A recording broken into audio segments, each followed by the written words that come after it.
Well, hi folks.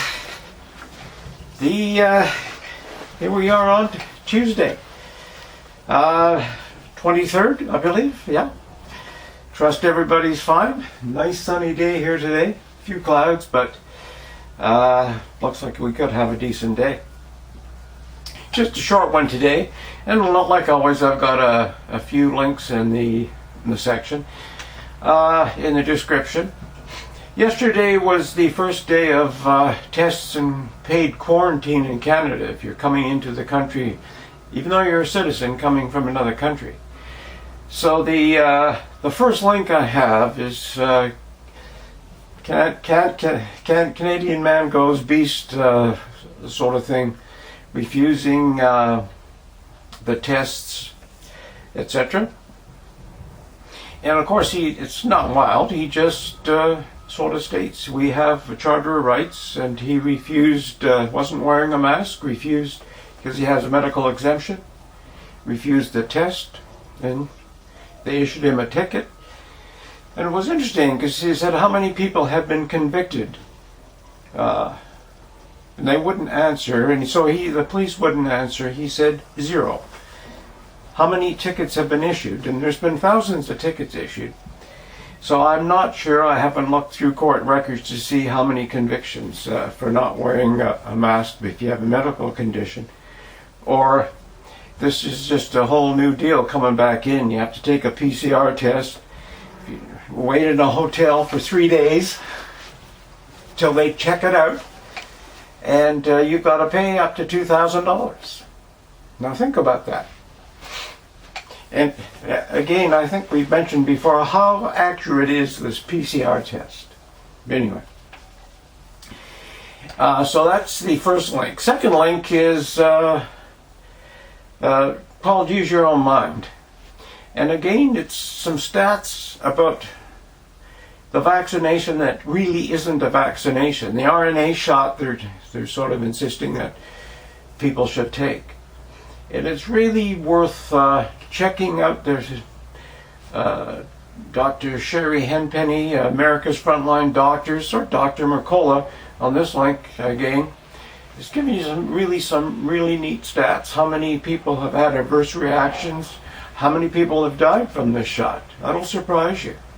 People have died. And of course, like he said, less than 1% of the people who are having reactions are reporting them.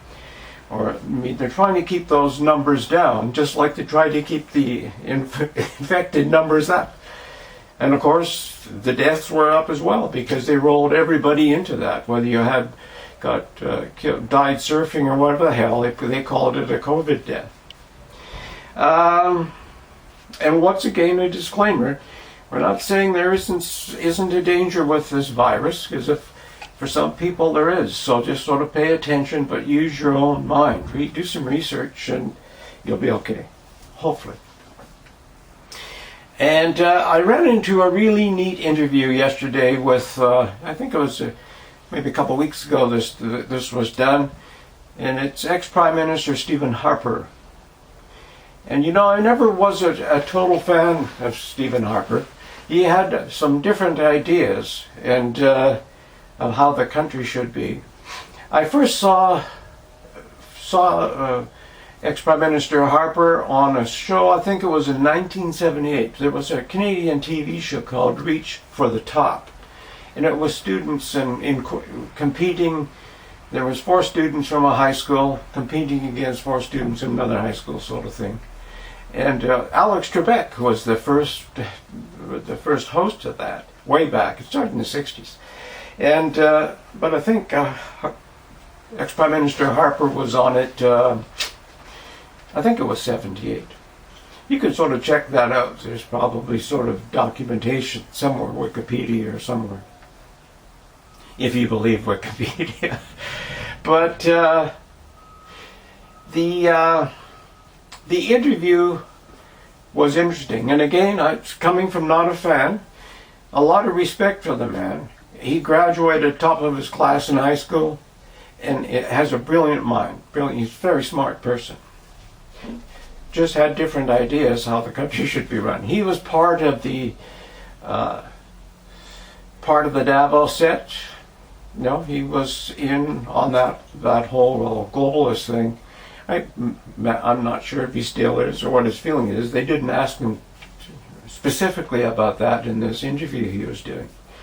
But it was a refreshing interview in the sense, as we're watching politicians today in Canada and they're trotting out their medical people to talk about vaccines and wear masks, don't wear masks, all this sort of goofy stuff.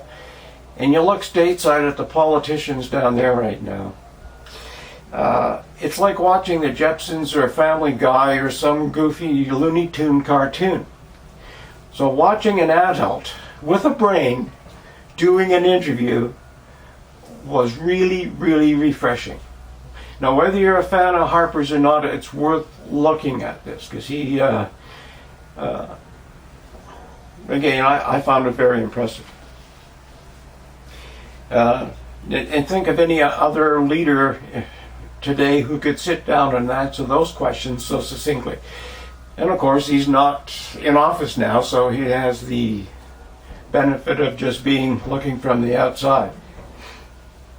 And what else have we got? I've got another couple links after that.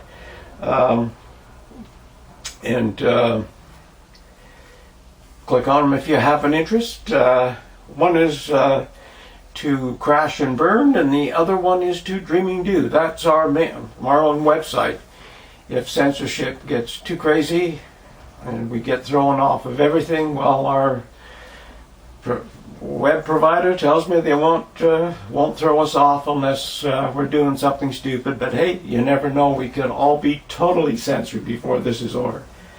Our illustrious Prime Minister is trying to put forth legislation so you can't say something that might hurt somebody's feelings.